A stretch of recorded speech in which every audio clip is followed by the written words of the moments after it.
নমস্কার বন্ধুরা, এসএস দাস কিচেনে আমি সুমিতা আজ নিয়ে এসেছি নতুন একটা রেসিপি। আজকের রেসিপি পালং রুই। পালং শাক দিয়ে আমরা পালং চিকেন, পালং পনির করে খেয়েছি। আজ বানালাম পালং রুই। এই রেসিপিটাই আজ আমি আপনাদের সাথে শেয়ার করছি। চলুন দেখে নেওয়া যাক রেসিপিটা। ওভেনে কড়া বসিয়ে দিয়ে দিলাম সাদা তেল। তেলটা গরম হয়ে গেলে প্রথমেই আমি মাছগুলোকে ভেজে নেব। মাছগুলোকে দিয়ে দিয়েছি, একদিক লাল করে ভেজে আর একদিক উল্টে লাল করে ভেজে নেব। দেখুন এই রকম লাল করে ভেজে মাছগুলোকে তুলে নিতে হবে। আমি এখানে রুই মাছ দিয়ে করলাম, আপনারা কাতলা মাছ দিয়েও করতে পারেন। নিয়ে নিয়েছি 2 আঁটি পালং শাক।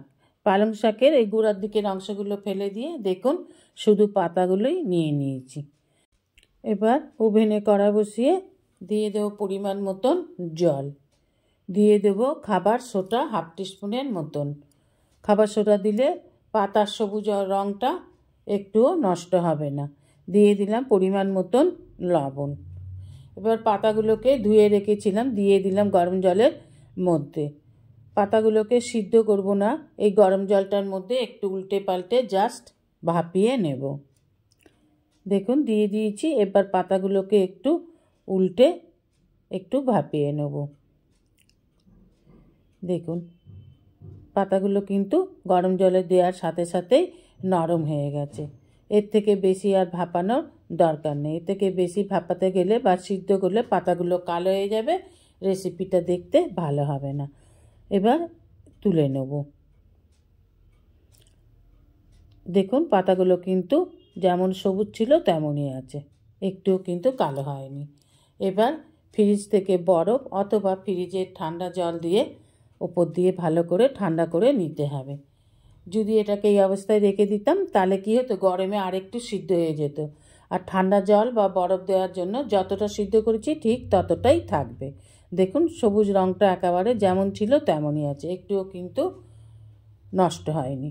এবার জলটা ঝরিয়ে নিয়ে মিক্সি জারেতে দিয়ে দিলাম বেশ কিছুটা পরিমাণে ধনে পাতা, 1 আঁটির মতন। ধনে পাতাগুলোকেও একটু বড় বড় করে কেটে ধুয়ে নিয়েছি। আর দিয়ে দেবো 2 কাঁচা লঙ্কা। আমি এখানে 2 কাঁচা লঙ্কা দিলাম, আপনারা ঝালটা আপনাদের পরিমাণ মতনই দেবেন। আমি 2 কাঁচা লঙ্কা দিলাম। দিয়ে দিলাম আদা কুচি। এবার দিয়ে দেবো রসুন কুচি। আমি এখানে 10-12টা রসুন কুচি দিয়ে দিলাম। এবার একটা পেস্ট বানিয়ে নেব, একটা মিহি পেস্ট বানিয়ে নিলাম। দেখুন ঠিক এই রকম একটা পেস্ট বানিয়ে নিতে হবে, একেবারেই মিহি। আমি এই রকম একটা পেস্ট বানিয়ে নিলাম। এবার যে কড়ায় মাছ ভেজেছিলাম সেই মাছ ভাজার তেলেই দিয়ে দেবো ফোড়ন, তেজপাতা, শুকনো লঙ্কা, গোটা জিরে।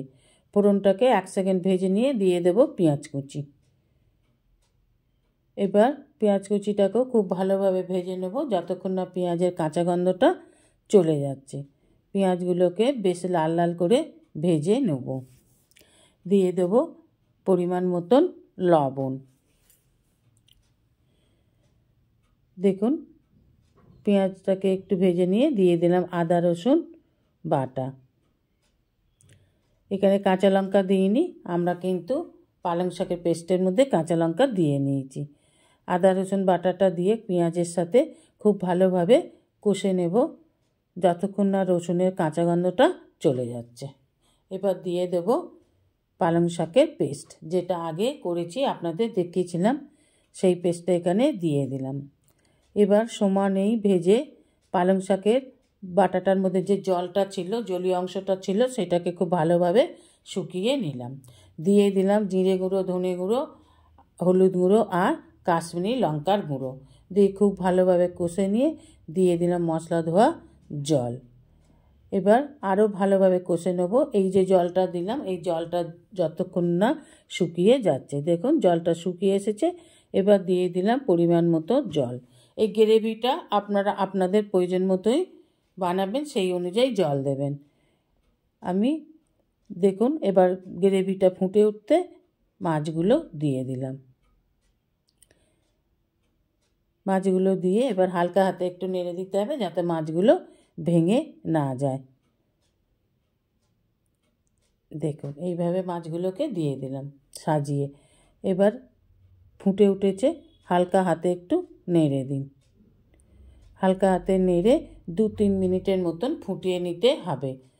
এই জল জল ভাবটাকে একটু কমিয়ে নেব, এতটা রাখবো না, একটু কমিয়ে নিতে হবে। গ্রেভিটা একটু ঘন হবে। একটু নেড়ে নেড়ে এই জল জল ভাবটাকে একটু ফুটিয়ে কমিয়ে নেব। দিয়ে দেবো ঢাকা। 2-3 মিনিট ফুটে যাওয়ার পর ঢাকা খুলে দেখুন ওপরে কত তেল ভেসে এসেছে আর জলটাও শুকিয়ে এসেছে, বেশ ঘন হয়ে গেছে গ্রেভিটা। এইবার আর একটু নেড়ে নামিয়ে নিতে হবে। দেখুন আমি এতটাই গ্রেভি রাখবো, তাই আর বেশি ফোটাবো না। দিয়ে দিলাম 1 টিস্পুনের মতন চিনি, দিয়ে দেবো 1 টিস্পুন গরম মশলা। পালং শাকের রেসিপিতে একটু চিনি দিতে হয়, তাহলে খেতে বেশি ভালো হয়।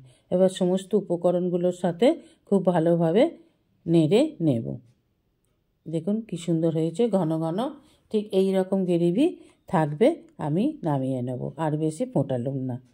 ঢাকা দিয়ে রেখে দেব 30 মিনিটের মতন। এবার ঠান্ডা হয়ে গেলে নামিয়ে নিলেই তৈরি পালং রুই বা রুই পালং। এবার গরম গরম ভাতের সাথে পরিবেশন করুন, জাস্ট জমে যাবে। রেসিপিটা ভালো লাগলে অবশ্যই একটা লাইক, কমেন্ট, সাবস্ক্রাইব করার অনুরোধ রইল। পাশে থাকা বেল আইকনটিতে ক্লিক করে দেবেন নিউ ভিডিওর আপডেট যাতে সবার আগে আপনার কাছেই পৌঁছে যায়। আজ এই পর্যন্তই, আবার দেখা হবে নতুন একটা দিনে নতুন একটা রেসিপির সাথে। সঙ্গে থাকবেন, ভালো থাকবেন, সুস্থ থাকবেন। নমস্কার।